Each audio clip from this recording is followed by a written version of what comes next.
Estamos estudiando la primera carta a los Corintios. Hasta este momento hemos avanzado al capítulo 15 hasta el versículo 20. Así que les quiero invitar a que abran su Biblia a la primera carta a los Corintios. Está en el Nuevo Testamento, adelante de Romanos y ya antes de Gálatas. ¿Sí, para? Muy bien.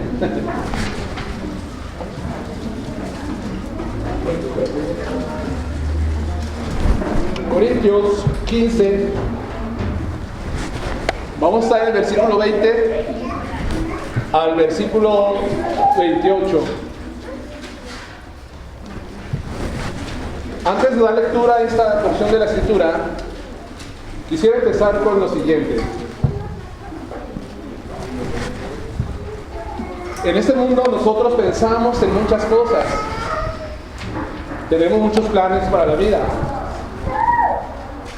Y mantenemos nuestra mente ocupada en una infinidad de cosas. Pero hay algo en lo que casi el hombre no piensa. Y ese algo que el hombre casi no pone atención o piensa frecuentemente es acerca de la muerte.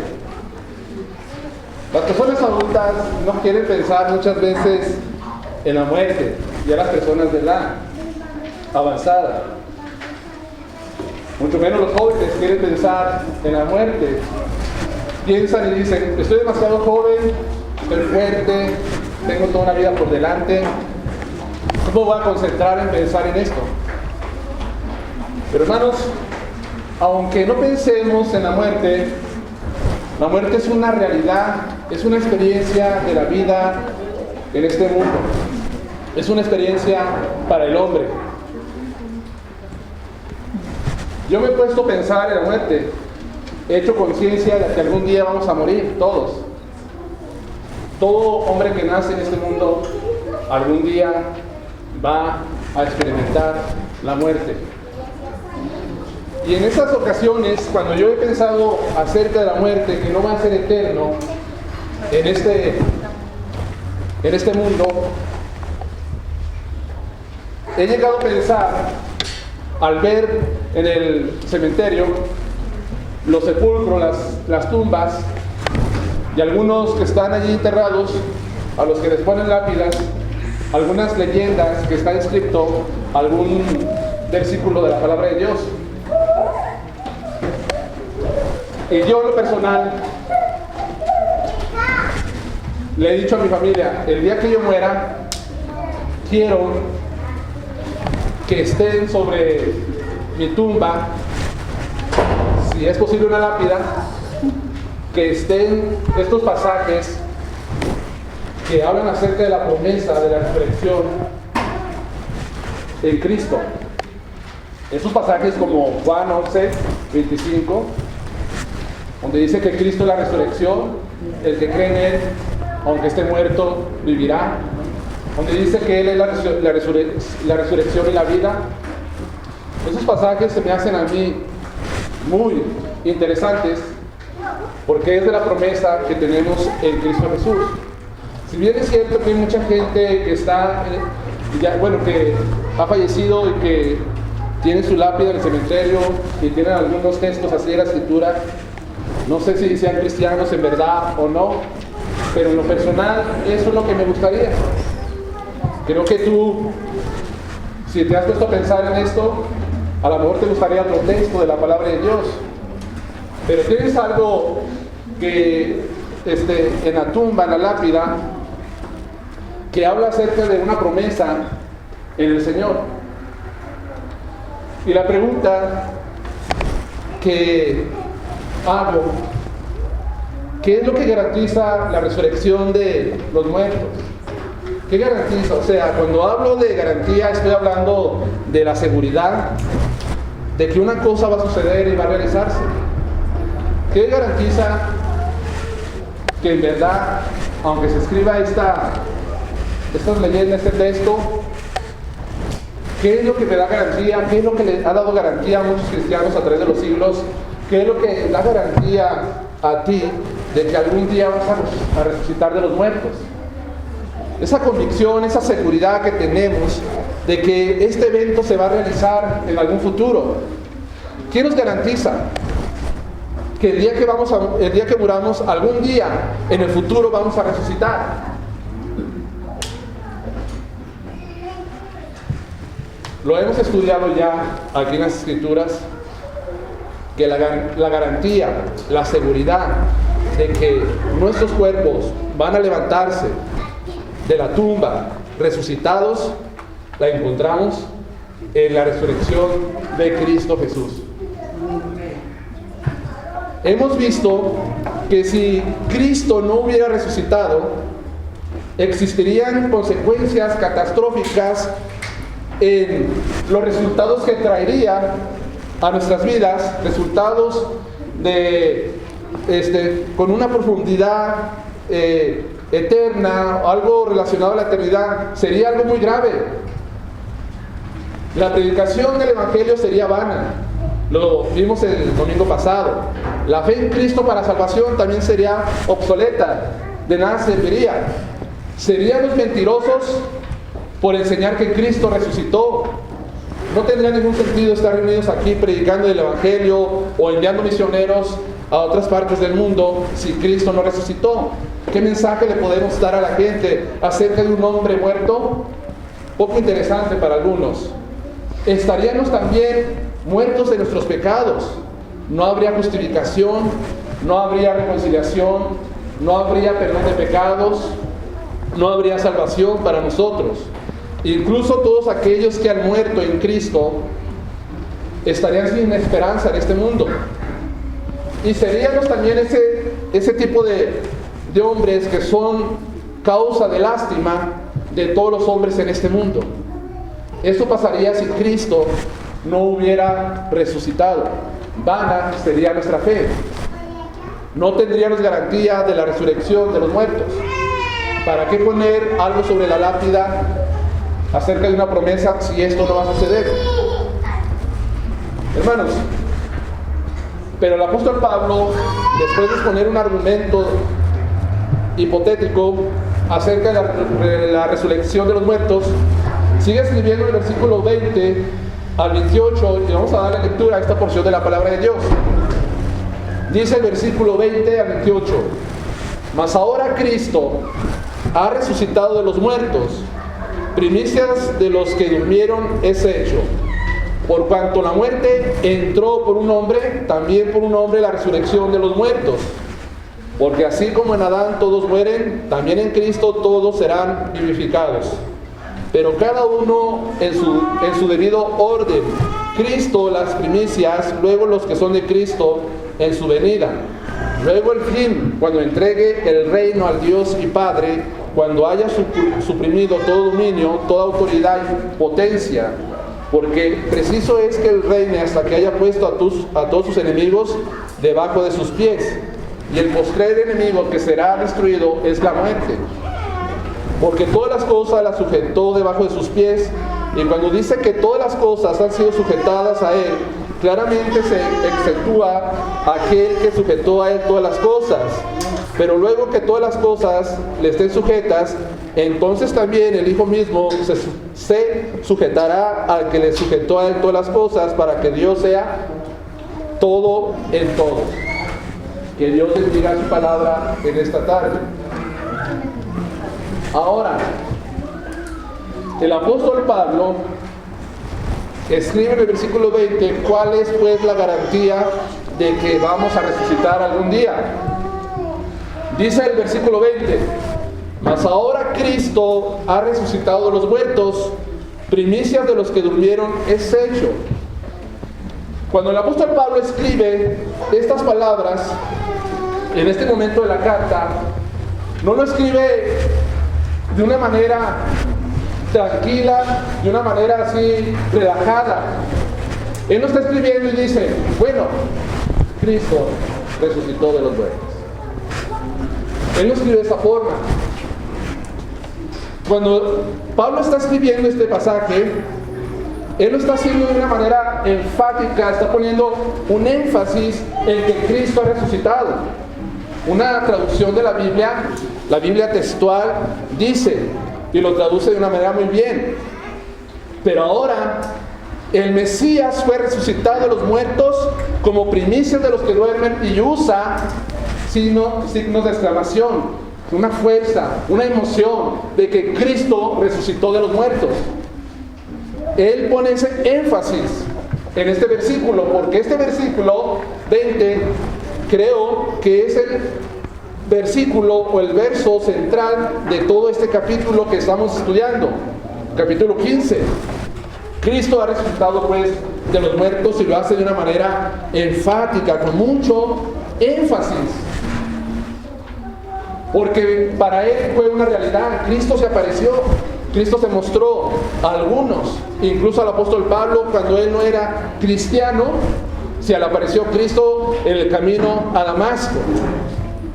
Hermanos, entonces el apóstol Pablo no usa articulaciones relajadas en este texto, sino que él recalca con demasiado énfasis la resurrección de Cristo, para que los corintios que leyeron esta carta entendieran la importancia pues de la resurrección de Jesús. En esta tarde, más que una predicación, va a ser como una escuela bíblica, porque vamos a estar hablando acerca de la resurrección de los muertos, de esta doctrina. No sé qué tanta enseñanza bíblica, doctrinal, tengan ustedes respecto a este tema. Si usted tiene enseñanza bíblica sobre este tema profunda, pues vamos a reafirmar. Pero si ustedes conocen mucho de la doctrina de la resurrección de los muertos, pues esta tarde usted va a aprender mucho. Entonces, hermanos, Cristo resucitó, y dice el apóstol Pablo que Cristo es el primer fruto de la resurrección de los muertos. Él es las primicias, Cristo, porque dice primicias de los que durmieron es hecho. Cristo es el primer fruto. ¿Por qué el apóstol Pablo usa la palabra primicias? Es algo que nosotros desconocemos, que esta palabra no es muy común para nosotros, pero para el pueblo judío era muy común. ¿Por qué? Porque el apóstol Pablo está usando una imagen de la agricultura en el pueblo de Israel. Cuando se levantaba la cosecha, antes de levantar toda la cosecha, lo primero que se hacía es que se recogía el primer fruto, o sea, las primeras primicias. Esas primicias, dice la palabra de Dios en Levíticos 19, versículo del 23, versículo 9 al 14, que eran presentadas al sacerdote, y el sacerdote las mecía y las ofrecía, las consagraba delante de Jehová. Eran consagradas esas primicias. No solamente era un manojo que llevaban, eran varios manojos, era un puñado de grano maduro que se presentaba ante el sacerdote para que él lo presentara a Dios y para ser consagrado ese fruto. Y también esto era un símbolo, un significado más bien, de que seguía una cosecha abundante, una gran cosecha abundante. Eso es lo que nos dice la palabra de Dios.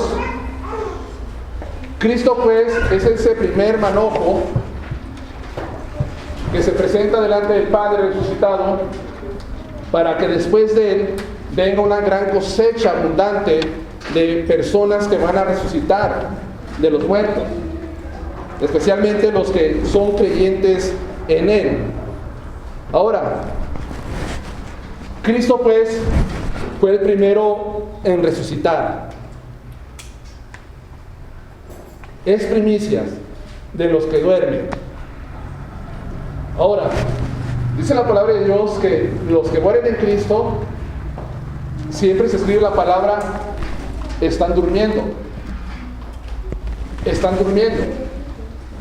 Algunos piensan que al estar dormidos, ellos están en un estado inconsciente, que no tienen conciencia de nada, y que su alma, su ser está reposando solamente allí en la tumba. Hay mucha gente que piensa de esta forma, que cuando morimos vamos al sepulcro y vamos a estar en un estado inconsciente y que solamente estamos durmiendo. Solamente es un modismo, hermanos, que se usa en la palabra de Dios para referirse a la muerte. Pero sabemos nosotros que cuando una persona muere, un cristiano, o no sea cristiano, van a un lugar, ya sea al paraíso, o ya sea al Hades, al infierno. ¿Cómo sabemos esto? Porque la palabra de Dios lo enseña en Lucas 16, en la historia del rico y Lázaro. Y también el apóstol Pablo, cuando escribe en su carta a los Filipenses, él dice, no sé qué sea mejor, si estar en este mundo para servir a la obra de Dios o estar con el Señor. Él está asumiendo allí que una vez que va a morir, él estaría con el Señor, y para él se presenta un dilema, ¿cuál es mejor? Entonces, los muertos no están en un estado inconsciente de acuerdo a la palabra de Dios. Podemos ver esos textos y se los puedo mostrar de una manera textual, pero quiero seguir avanzando en este estudio.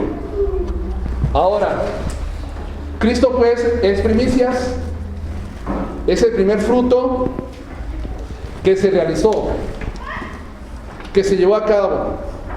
La resurrección de Cristo es muy diferente a la resurrección que vemos en el Antiguo Testamento y vemos en el Nuevo Testamento. En el Antiguo Testamento, Elías resucitó al hijo de una viuda. ¿Sí recuerdan? En Reyes 17, versículo 22. Del 17 al 22, lo resucitó. Eliseo también resucitó a otra persona, a un niño. En Primera de Reyes, del 4 al 34 y 37. Y vemos también en el Nuevo Testamento que Cristo resucitó a algunas personas. Resucitó al hijo de una viuda en Lucas 7:15. Solamente le estoy dando los textos. También Cristo resucitó de la muerte a un hombre llamado Lázaro en Juan 11:44. ¿Recuerdan ustedes esa resurrección? Aun cuando este hombre ya estaba en descomposición, Cristo llega al sepulcro, le llama por su nombre, y este hombre sale del sepulcro vivo. Juan 11, versículo 44. Y también vemos en el libro de los Hechos que Pedro resucitó a una cristiana llamada Dorcas o Tabita. ¿Recuerdan ustedes eso? En Hechos 9:40. Y el mismo apóstol Pablo resucitó a un muchacho que se cayó de la barda del techo, se cayó y murió, y el apóstol Pablo le resucita también en Hechos 20, versículos 9 y 11. La resurrección de Cristo es muy diferente a estas personas. ¿Por qué crees, Manuel, que es muy diferente? Te voy a decir por qué. Porque cuando Cristo resucitó, Él resucitó para no volver a morir jamás, para vivir para siempre. Estas personas, cuando fueron resucitadas, tanto por los profetas, los apóstoles o Cristo, volvieron a morir, solamente vivieron de una manera temporal más aquí en este mundo, pero nuevamente volvieron al sepulcro donde fueron resucitados. Esa es la gran diferencia que vemos entre la resurrección de Cristo y la resurrección de estos hombres. Por eso estos hombres no pueden ser primicias de la resurrección. El que es primicia de la resurrección es Cristo Jesús. Entonces Pablo está usando esa imagen básicamente de la cosecha del pueblo judío antes de recoger la cosecha abundante. Dice la Escritura que eres primicias de la resurrección. Es el primero. Y en Romanos 8, versículo 23, nos dice el apóstol Pablo también, hablando acerca del mismo tema, dice lo siguiente: y no solo ella, sino que también nosotros mismos, que tenemos las primicias del Espíritu, nosotros mismos esperamos la adopción, la redención de nuestro cuerpo. Está hablando el apóstol Pablo que estamos en esa espera de que nuestro cuerpo sea redimido también. se ha levantado, se ha transformado por el poder de Dios. Ahora, hermanos, el apóstol Pablo va a exponer en el versículo 21 al 22 acerca de por qué la muerte entró a este mundo y cómo es posible pues la resurrección de los muertos. Él está hablando acerca de dos personajes históricos. Adán es un personaje histórico. Adán no es un personaje que fue inventado o que fue producto de la imaginación de los hombres. Adán, tanto el apóstol Pablo como Cristo mismo lo citan y lo presentan como ese personaje histórico que fue el primero que vivió en este planeta por medio de la creación de Dios directamente. Y también presenta a Cristo. Cristo es un personaje histórico aquí en la tierra que cualquier historiador serio jamás se atrevería a negar lo histórico que tiene Cristo sobre este mundo. Entonces, el apóstol Pablo escribe lo siguiente: por cuanto la muerte entró por un hombre, también por un hombre la resurrección de los muertos. Porque así como en Adán todos mueren, también en Cristo todos serán vivificados. Es la representación de dos cabezas federales. ¿De qué significa esto, hermanos? Que Adán y Cristo son representantes de la humanidad. El primer Adán y el segundo Adán. ¿Quién es el segundo Adán? Cristo mismo.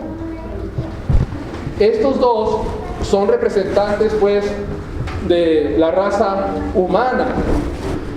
Esto significa que estos actuaron, tanto Adán como Cristo, en representación por otros. Y todos los que están relacionados con ellos están todos afectados por sus acciones. Por las acciones de Adán, nosotros fuimos afectados. Por las acciones de Cristo, nosotros también fuimos afectados. Si en Adán fuimos afectados de una manera negativa, en Cristo somos afectados de una manera positiva. En esto yo encuentro una verdad muy profunda. ¿Cómo nosotros podemos afectar con nuestras acciones a nuestras generaciones siguientes, a nuestra posteridad? No nos hemos puesto a pensar muchas veces en eso. Todas las acciones que nosotros hacemos afectan a los que siguen después de nosotros. Ignoramos muchas veces esto.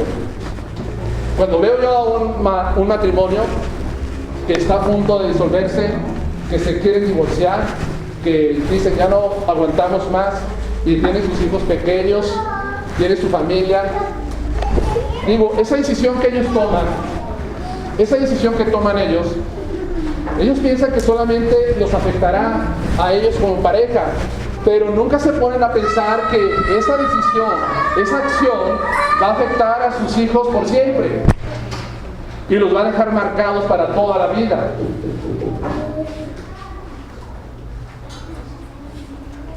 Todas las acciones que nosotros hacemos afectarán a los demás para bien o para mal. Piensen esto. ¿Cuántos padres no hay que dicen, ¿cómo me arrepiento de haber hecho aquello? Si tan solo no hubiera hecho esas cosas, ¿cómo tendría yo a mi familia unida y a mis hijos aquí? ¿Cómo quisiera volver el tiempo para remediar aquellas cosas? E incluso si Dios me permitiera me diera la oportunidad de volver a nacer, habría muchas cosas que yo cambiaría en este mundo, de las cuales estoy arrepentido de cómo afectaron mi vida y cómo afectaron a los demás. Pues el primer hombre, en sus decisiones, afectó a todas las generaciones siguientes después de él, dice el apóstol Pablo. Cristo también en sus acciones afectó de una manera positiva a todos aquellos que creen solamente en Él, no para toda la raza humana, solamente para los creyentes. Ahora, ¿qué verdades Pablo enseña en estas dos cabezas representativas? Número uno, la muerte entró al mundo por Adán. La muerte entró al mundo por Adán. ¿Cómo es que la muerte entró a este mundo por medio de Adán?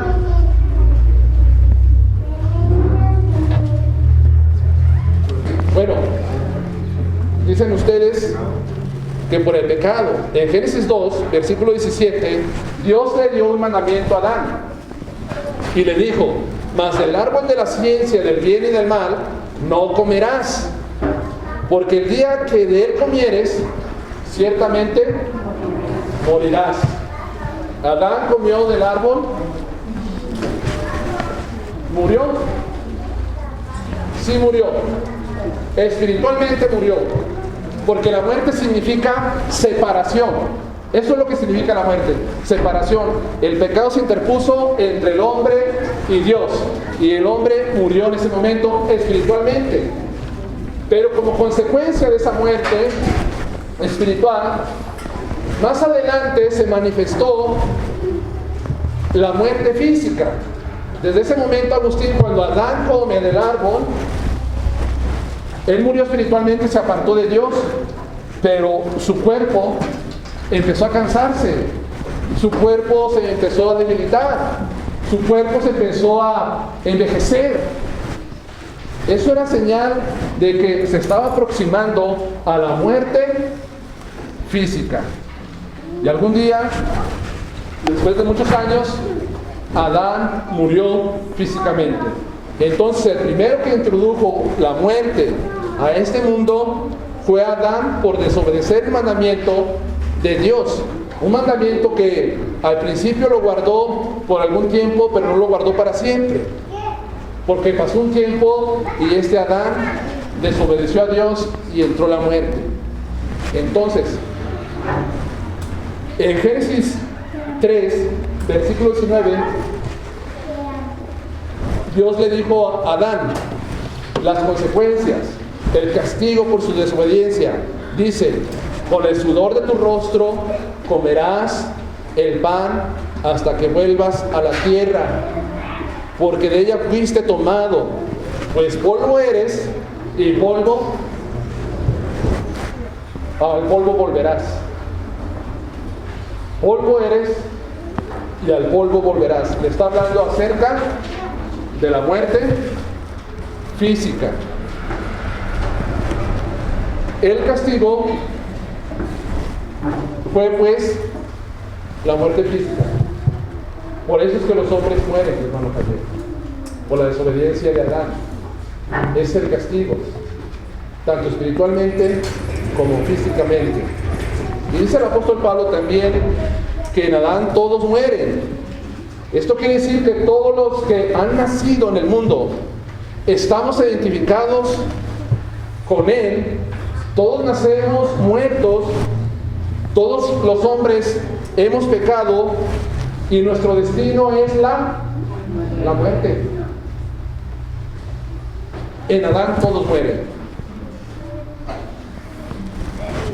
Y el apóstol en Romanos 5, versículo 12, dice: por tanto, como el pecado entró en el mundo por un hombre, y por el pecado la muerte, así la muerte pasó a todos los hombres, por cuanto todos pecaron. Nacemos muertos espiritualmente, pero después que empezamos a crecer, empezamos a practicar el pecado. Nos convertimos pecadores por naturaleza, pero también nos convertimos pecadores por práctica, por practicar el pecado. Esto es lo que provocó Adán para toda la raza humana, para todos. Excepto encontramos dos personajes que no murieron. ¿Recuerdan ustedes quiénes son ellos? Es Enoc. Caminó Enoc con Dios y Dios lo llevó. Y Elías, que fue arrebatado en un torbellino de fuego, fue llevado al cielo, no al muerto. No nos dice la escritura que murieron. No sé cuándo vayan a morir ellos, porque está establecido para los hombres que mueran una sola vez y después el juicio. Ahora, la otra verdad que enseña el apóstol en Corintios es que en Cristo todos seremos resucitados. La resurrección viene por Cristo. Así como Adán establece la base para la muerte, Cristo establece la base para la resurrección. Adán es el representante de la vieja creación, Cristo es el representante de la nueva creación, donde todos vamos a resucitar para vida eterna. En Cristo todos vamos a resucitar. Y dice también en el versículo 22, también en Cristo todos serán vivificados. En Cristo todos vamos a ser vivificados. Pablo escribe que vamos a ser vivificados. ¿Qué significa esto? ¿Qué quiere decir Pablo con esta palabra? Esto quiere decir que vamos a tener vida, pero esa vida que viene por medio del Espíritu Santo de Dios. Es una vida que no le corresponde al incrédulo, que solamente le corresponde a los creyentes. Nunca se escribe en la palabra de Dios que los impíos, los incrédulos van a ser vivificados. Esta palabra vivificado solamente se escribe especialmente para los creyentes, para los discípulos de Cristo. En Romanos 8, versículo 11, volvemos otra vez a este texto de la palabra de Dios. Romanos 8, versículo 11. Voy a estar en varias citas, hermanos. Y si el Espíritu de aquel que levantó de los muertos a Jesús mora en vosotros, el que lo levantó de los muertos, a Cristo Jesús, vivificará también nuestros cuerpos mortales por su Espíritu que mora en vosotros. O sea, a través del Espíritu Santo de Dios vamos a ser vivificados porque su Espíritu Santo mora en nosotros. Ahora, aquí aparece una palabra muy importante que muchos han interpretado mal. Dice que en Cristo todos serán vivificados. ¿Qué significa esto, hermanos? Significará que todos los que han muerto van a ser vivificados, van a tener esa vida del Espíritu que viene de Dios. Claro que no. No significa esto. Solo los creyentes serán vivificados. Hay una doctrina, una enseñanza falsa, herética, que no se encuentra en la Biblia, que se le conoce como el universalismo. ¿Qué significa esto? Que todos van a ser vivificados, todos van a ser resucitados para gozar de la vida eterna con Dios. Tal vez el universalismo lo sacan de este texto porque lo malinterpretan y está conectado, aunado por otra enseñanza falsa, herética, que enseña la paternidad universal de Dios. ¿Qué significa esto? Que todos los seres humanos somos hijos de Dios. Y si todos somos hijos de Dios, pues todos vamos a estar con el Padre, todos vamos a estar con Dios. ¿Es cierto eso, hermanos? ¿Es cierto la paternidad universal de todos? Es una gran diferencia, hermana. ¿Sabe cuál es? Que los hombres, todos los hombres somos creación de Dios. Todos somos creación de Dios. Dios nos creó. Pero no todos los hombres son hijos de Dios. En este mundo hay creación de Dios y hay hijos de Dios. En este mundo solamente hay dos familias: la familia de Dios, la familia de Satanás. Lean la primera de Juan y allí les va a decir acerca de estas dos familias. Entonces, no todos los hombres van a ser vivificados en Cristo Jesús, porque no se puede apoyar esta herejía del universalismo. O sea, la salvación de todos sin necesidad de tener fe en Cristo Jesús. Eso es lo que enseña esta herejía. Y si hay una salvación universal, entonces no hay condenación para nadie.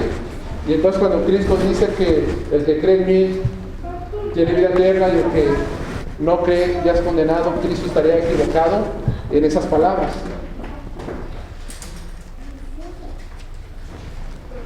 Entonces se fijan ustedes los beneficios que tenemos en Cristo por sus acciones, beneficios positivos y los beneficios, o más bien las consecuencias por las acciones de Adán de una manera negativa, que es la muerte espiritual y la muerte física.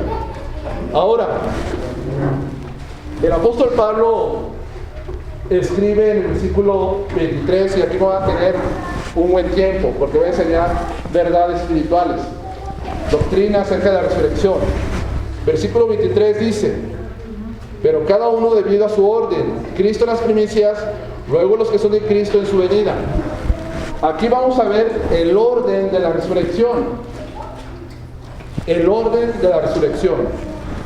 La palabra orden que usa el apóstol Pablo aquí es una palabra que tiene un sentido militar y se refiere a distintos rangos entre militares, o sea, rangos. En los militares hay distintos rangos, ¿no? Que es el cabo, que sigue, jefe militar aquí, el sargento, soldado primero, luego es cabo, luego es teniente, capitán segundo, capitán primero, mayor, coronel y el secretario. Teniente coronel y secretario de la... Muy bien, entonces hay rangos militares. Y el apóstol Pablo está usando esta palabra de orden acerca de un término militar. Pablo con esta expresión muestra que los eventos de la resurrección se registran según el orden establecido, un plan predeterminado por Dios. Este orden establecido por Dios no puede ser alterado de ninguna forma. Se cumplirá tal y como Dios lo ha predeterminado. ¿Qué quiere decir esto, hermanos? Que las resurrecciones que vienen en el futuro no vienen por casualidad o vienen de una manera, ¿cómo se dice la palabra? Aleatoria, por el azar. No vienen así, sino que Dios ha establecido un orden en cómo van a resucitar los muertos en el futuro, y nadie puede alterar el plan predeterminado por Dios. ¿Y cuál es ese orden de la resurrección? Vuelve a decir el apóstol Pablo en el versículo 23: pero cada uno debido a su orden. Cristo las primicias. Cristo las primicias. O sea, Cristo es el primero en resucitar de la muerte para no volver a morir jamás. La resurrección de Cristo fue anunciada en el Antiguo Testamento, en el Salmo 16, versículo 8 al 11. Fue presentada históricamente en los evangelios de Mateo, Marcos, Lucas y Juan. Y es tratada teológicamente todo lo que significa la resurrección en el Nuevo Testamento a partir del libro de los Hechos. Allí nos habla acerca de la resurrección, todo lo que significa. Cristo pues es las primicias. En Apocalipsis 1:5 dice Juan: y de Jesucristo el testigo fiel, el primogénito de los muertos y el soberano de los reyes de la tierra, al que nos amó y nos lavó de nuestros pecados con su sangre. Permítanme, estoy equivocado en este.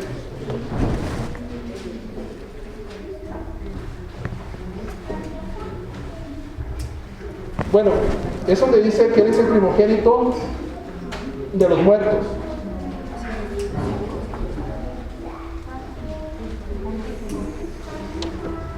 Está en este capítulo.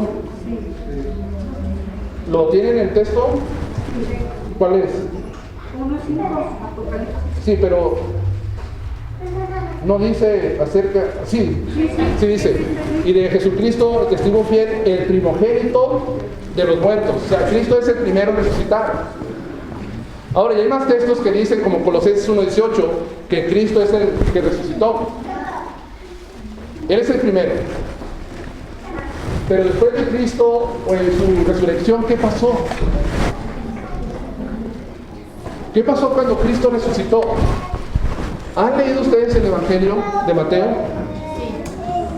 ¿Han leído acerca de la resurrección de Cristo en Mateo 27, versículos 52 y 53? Vamos a ese texto porque algo importante pasó. Mateo 27, versículo 51 al 53. Dice: he aquí el velo del templo se rasgó en dos, de arriba abajo, y la tierra tembló y las rocas se partieron. Es un fenómeno natural que sucedió, pero sabemos que es por obra del Espíritu, la obra del poder de Dios. Y en el versículo 52 dice: y se abrieron los sepulcros, y muchos cuerpos de los santos que habían dormido, ¿qué hicieron? Se levantaron. Versículo 53: y saliendo de los sepulcros, después de la resurrección de él, vinieron a la santa ciudad y aparecieron a muchos. ¿Qué es lo que ven allí ustedes? ¿Qué vemos? Bueno, vemos 3 eventos sobrenaturales, pero vemos la resurrección de los santos en Jerusalén. ¿Cuándo resucitaron estos? Dice que hubo un terremoto y sacudió de tal manera que los sepulcros se abrieron. Ustedes saben que los sepulcros tenían una rueda así grande, como una cueva, y era como la puerta, la entrada a la cueva.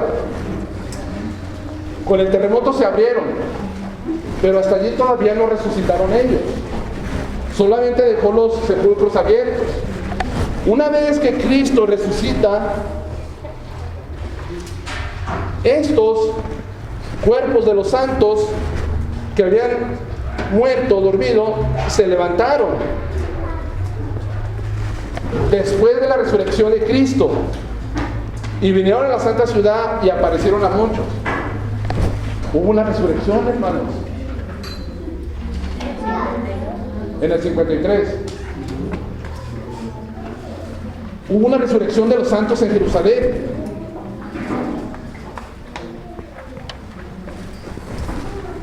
Fíjese, esta resurrección fue de una vez por todas a vida eterna.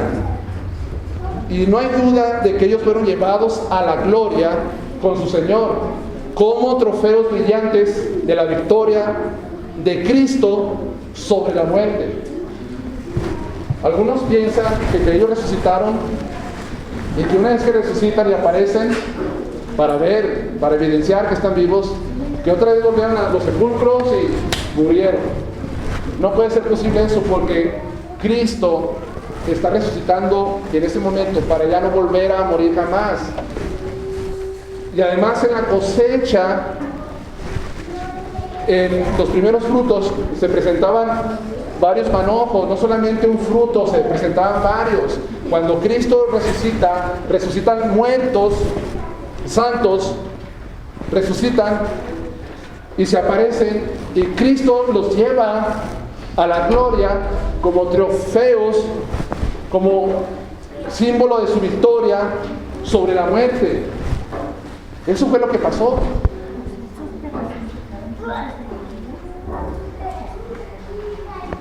Entonces Cristo resucita primero y luego estos santos en Jerusalén. Estas son, junto con Cristo, las primicias. Cristo primero, luego ellos, y luego ascienden al cielo. Esa es el primer evento de la resurrección. Pero ahora sigue el segundo evento de la resurrección. Dice el apóstol Pablo en el 15 donde estamos: luego los que son de Cristo van a resucitar. ¿Cuándo ocurrirá esta resurrección? En su venida. En la venida de Cristo, en la segunda venida de Cristo, van a resucitar los que son de Cristo. ¿Qué significa esto de los que son de Cristo? Solamente los creyentes en Él.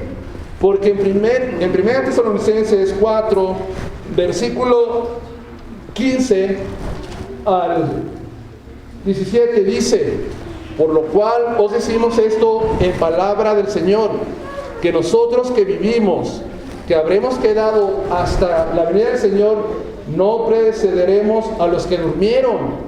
Porque el Señor mismo, con voz de mando, con voz de arcángel y con trompeta de Dios, descenderá del cielo, y los muertos en Cristo, ¿qué harán?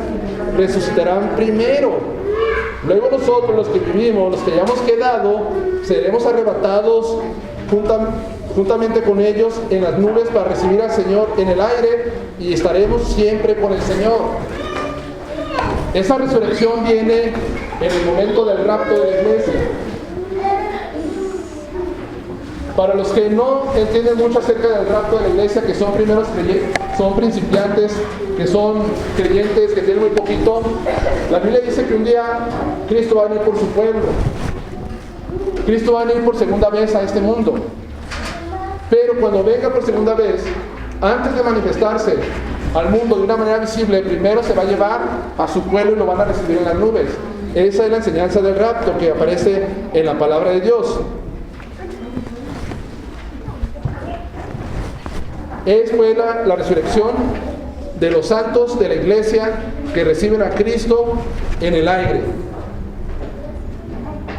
Estos solamente son aquellos que profesan la fe. Incluye a todos aquellos que han muerto desde el Pentecostés, cuando nació la iglesia, hasta el arrebatamiento de la iglesia. Esta venida de Cristo no será visible para todos. No todos van a ver esta venida. No va a ser visible para todo el mundo. Solamente para los que van a ser arrebatados, los que son parte de la iglesia. Porque la venida de Cristo se entiende en dos etapas, hermanos. ¿Cuáles son esas dos etapas? Una en el aire y una después, la otra etapa, cuando viene con poder y gloria para establecer su reino aquí en la tierra. En otras palabras, cuando viene con poder y gloria para establecer su reino en la tierra, es la segunda venida formal de Cristo. Este acontecimiento sí será visible para todos, para todo el mundo. Porque dice que viene con poder y gloria con los santos, y todos los harán lamentación por Él. Porque en Apocalipsis 1:7 dice que todas las tribus de la tierra, las naciones, van a lamentar por ver a Cristo. No lamentar porque están arrepentidos, sino porque saben que viene el castigo sobre ellos y van a ser juzgados por Cristo Jesús. Esa es Entonces vemos Cristo en las primicias, los que resucitaron en Jerusalén. Ahora, en el rapto, la iglesia. Pero va a haber otra resurrección, hermanos. La resurrección de todos aquellos que mueren en el tiempo de la tribulación. Y la resurrección de los santos del Antiguo Testamento. ¿Cuándo va a ocurrir esto? Cuando termine la tribulación. Ustedes saben que este mundo va a pasar por una tribulación de 7 años. Cuando Cristo regrese para establecer su reino aquí en la tierra, después de los 7 años, Él va a reinar aquí 1000 años. Pero antes de que empiece a reinar, y una vez que concluye la tribulación, los santos que mueren dentro de la tribulación y los santos del Antiguo Testamento van a ser resucitados.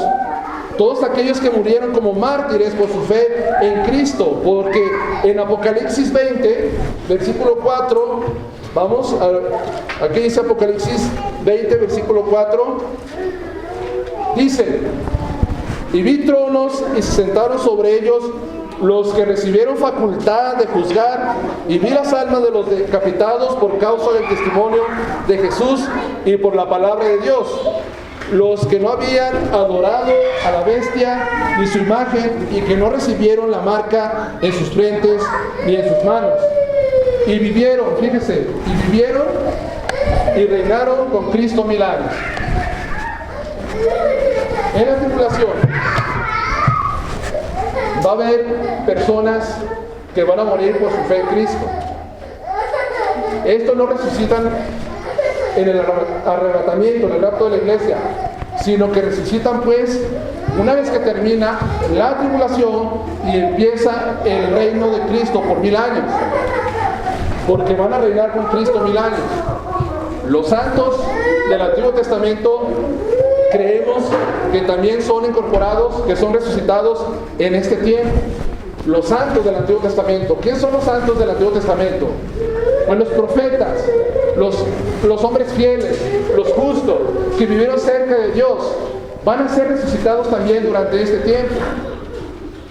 Espero que no lo esté, ¿cómo se dice?, confundiendo acerca de esta enseñanza.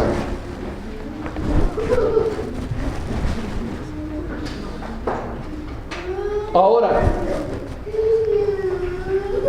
vemos pues resurrección de Cristo, primicia, los que resucitaron juntamente con Él, los que resucitan en el rapto de la iglesia, los que resucitan cuando termina la tribulación y cuando comienza el reino de Cristo.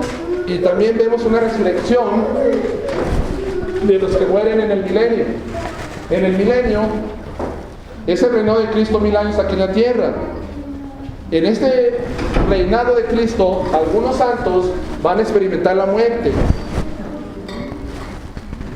Quizás son aquellos que sobrevivieron a la tribulación y que son ya de edad muy avanzada. Es posible que estos santos entren al milenio sin cuerpos glorificados, por lo cual morirán. En el milenio va a entrar mucha gente, hermanos. Van a entrar los santos, van a entrar mucho pueblo de Dios, van a entrar a este reinado de Cristo, pero van a entrar también mucha gente impía. Va a entrar gente impía que va a sobrevivir a la tribulación.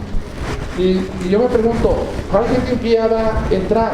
Ahorita hay mucha gente que está construyendo, ¿cómo se llaman estos que construyen búnkers?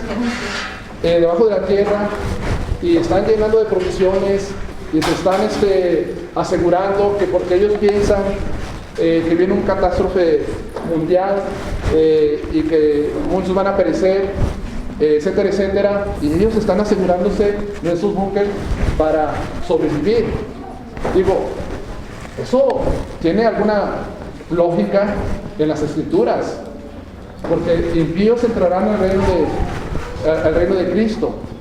Pero me pregunto, ¿no van a sobrevivir porque estuvieron en los búnkers y Dios no se acordó de ellos, o Dios no se dio cuenta que estaban ahí escondidos y se le pasó a Dios? No, es por eso. Dios lo hace a propósito, sabe dónde está. Si el hombre va a las alturas, dice, ahí estás tú. Si descendiera a las aguas, ahí estás tú. ¿De dónde escaparé de tu espíritu?, dice el salmista. ¿Quién se puede esconder de la presencia de Dios? Nadie.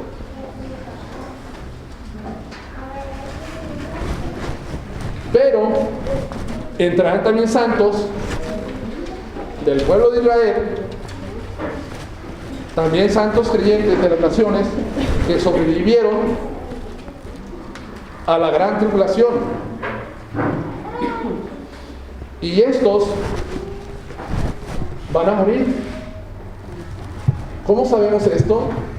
Porque Isaías 65, versículo 20,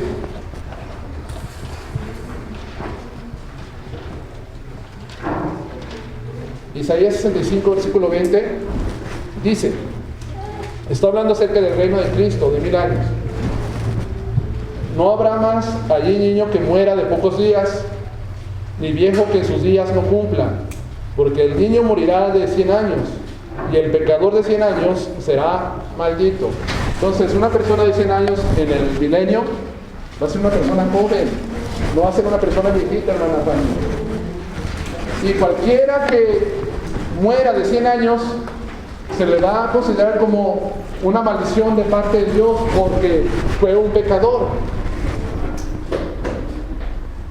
y murió como consecuencia de su pecado a los 100 años.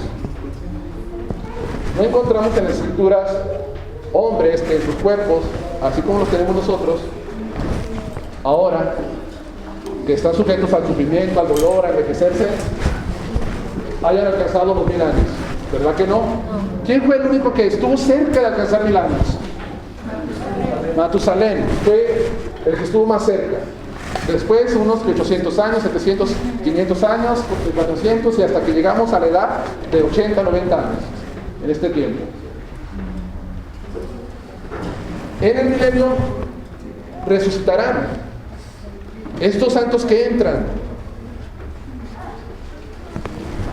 Y un escritor hablando acerca de esto dice: es interesante pensar que resuciten tan pronto como mueran y no habrá necesidad de sepultarlos.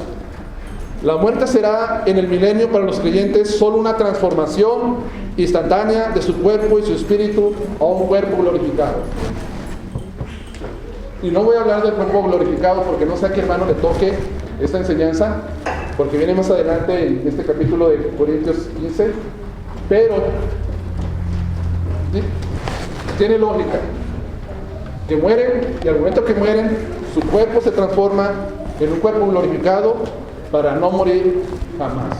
El cuerpo glorificado no muere nunca. Cristo se levantó en un cuerpo glorificado que no muere nunca. Y luego viene al final la resurrección. ¿De quién creen ustedes, hermanos? Estamos hablando de creyentes, de justos, de gente piadosa. Pero ¿quién viene al final? ¿Quién es? La resurrección de los impíos. La resurrección de los impíos. Mi palabra impíos me refiero a los incrédulos, a los que rechazaron a Cristo, los que se burlaron de la palabra de Dios, los que nunca consideraron los caminos de Él, los que no fueron destinados para la vida eterna, son ellos. Esta resurrección incrédulo se llevará a cabo al cabo de los 1000 años. Estos son pues injustos, impíos, incrédulos de todos los tiempos, desde el tiempo que murieron de Adán hasta el tiempo cuando terminan los 1000 años. ¿Cómo lo sabemos? En Apocalipsis 20, versículo 11 y 15, dice lo siguiente: y vi un gran trono blanco y al que estaba sentado en él, de delante del cual unieron la tierra y el cielo, ningún lugar se encontró para ellos. Y vi los muertos, grandes y pequeños, de pie ante Dios. Cuando dice que vio los muertos, grandes y pequeños, de pie delante de Dios, ¿a quién se refiere, hermanos? ¿A los niños así como Elías? ¿Y a los grandes así de 90 años? Se refiere a gente poderosa. Los grandes es gente poderosa, gente con poder en este mundo. Presidentes, gobernantes, cualquier cosa, están de pie delante de Dios. Y los pequeños es gente común.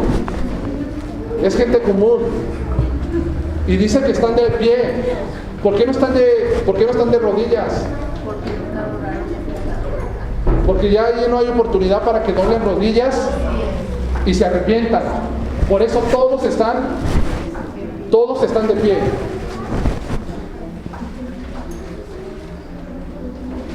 Estos que están aquí, dice el apóstol Juan en la revelación de Apocalipsis, continúa escribiendo: y los libros fueron abiertos, y otro libro fue abierto, el cual es el libro de la vida, y fueron juzgados los muertos por las cosas que estaban escritos en los libros según sus obras. Y el mar entregó los muertos que había en él, y la muerte y el Hades entregaron los muertos que había en ellos, y fueron juzgados cada uno según sus obras. Y la muerte y el Hades fueron lanzados al lago de fuego. Esto es la muerte segunda. Y el que no se había escrito en el libro de la vida fue lanzado al lago de fuego.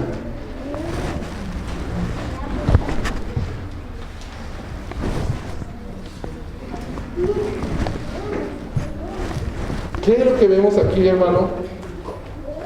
Este es un espectáculo terrible que se va a cumplir. Los hombres impíos son resucitados, pero no son resucitados ellos con un cuerpo para no glorificado. Ellos son resucitados con un cuerpo pecaminoso, sujeto al dolor y al sufrimiento. Es un escenario terrible el que va a suceder al final de los tiempos. En el juicio del gran trono blanco, allí van a estar todos los impíos, todos los incrédulos. Y van a resucitar en sus cuerpos y van a ser lanzados vivos en sus cuerpos al lago de fuego para ser atormentados día y noche, y el humo de su tormento no termina por los siglos de los siglos. Amén.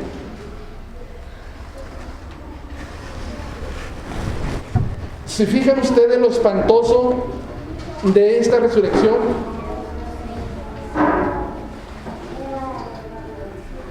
Para los justos, la resurrección de los muertos es nuestra esperanza. Para los incrédulos es su condenación perpetua, eterna.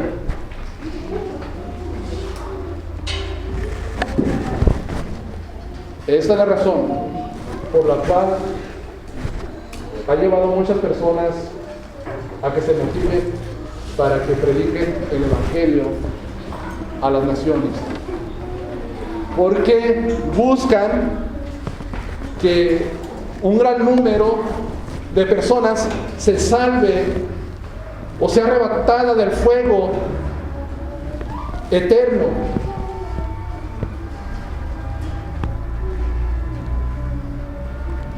Si tu hermano, si tu hermana, si tus familiares, si tus amigos, tú no les predicas del Evangelio de Cristo, y si no saben que tú eres cristiano y que tú tienes el mensaje de salvación para compartirlo, y tú te callas, tú no estás teniendo amor por las personas. Tú no estás advirtiéndoles del terrible castigo que viene sobre ellos al final. Y tú los dejarás que ellos se pierdan para siempre en el lago de fuego. Cuando Dios te ha puesto en este lugar, que me ha puesto a mí para que comparta el Evangelio. No sé yo qué tan convencidos estemos como cristianos de estas palabras. Este libro de Apocalipsis, mucha gente lo lee de una manera muy curiosa, como si fuera una película de ficción. Y empiezan a curiosar en el libro de Apocalipsis y les gusta y dicen, oh, dos bestias que salen del mar y una bestia de 7 cabezas y que habla y que avienta fuego y que tiene poder y que las estrellas están cayendo y tantas cosas. Empiezan ellos a fantasear de esta forma y lo leen como si fuera una novela de ficción. No es así, hermanos. Estas palabras son justas y verdaderas. Estas cosas se van a cumplir algún día. Y los impíos van a resucitar para ser condenados eternamente, para siempre, en el lago de fuego.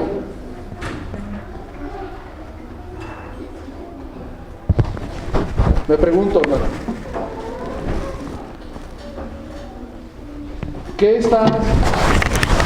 ¿qué hacemos nosotros? Porque voy a terminar con esto. Para evangelizar a las personas.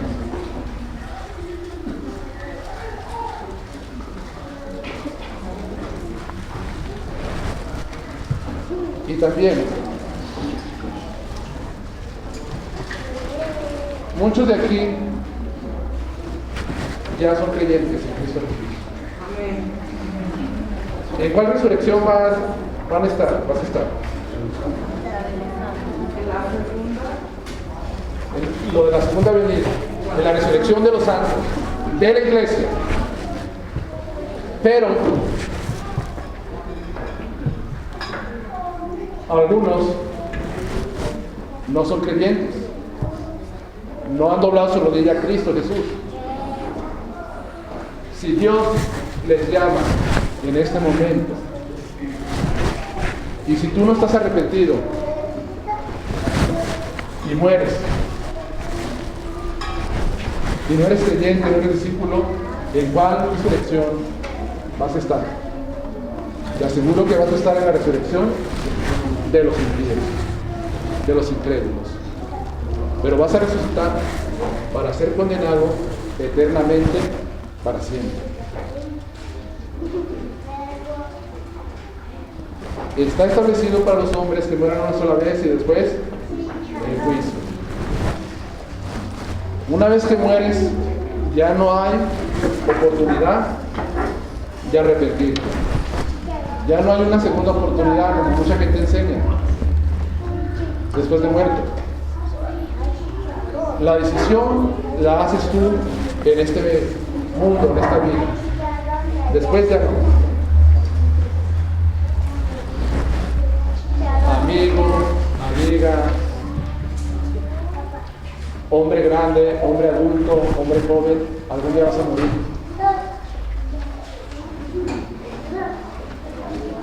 Y no sabemos cuándo. Y ahorita tal vez mucha gente se burla de la palabra de Dios y hace caso omiso. Dice, yo soy un joven invencible, tengo toda la fuerza de la juventud, yo puedo hacer las cosas. Pero quiero decirles que ahorita los que mueren, según los datos que da el gobierno, son jóvenes con un promedio de vida de 15 a 25 años. 62 homicidios por día. Al mes son 62. 9 de cada 10 son jóvenes también. Y yo me pregunto, esos jóvenes pensaron que tenían el mundo a sus pies y que tenían todo bajo control, pero la muerte les sorprendió.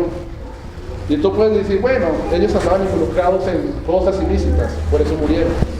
Pero quiero decirte que sí es cierto, es por eso.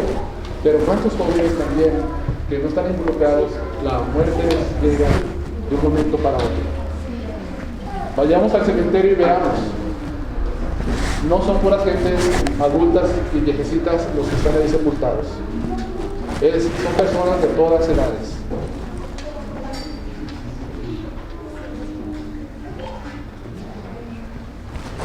Hombre, mujer, joven, escucha lo que dice la palabra de Dios.